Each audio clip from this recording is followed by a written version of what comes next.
Namaste children. Today we are going to learn how to draw Lord Ganesha and that too with his Vahan.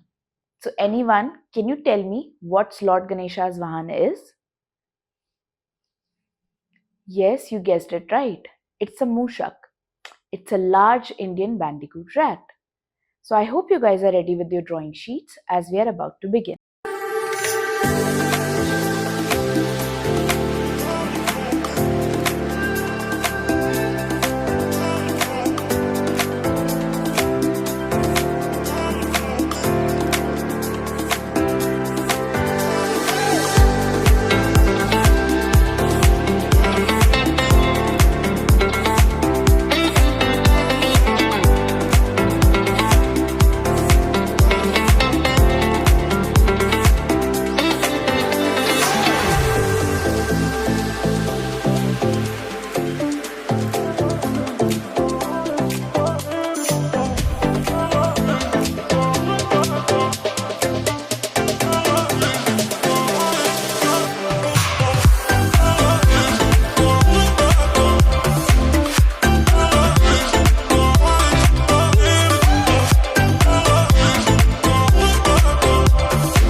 I hope you guys are enjoying.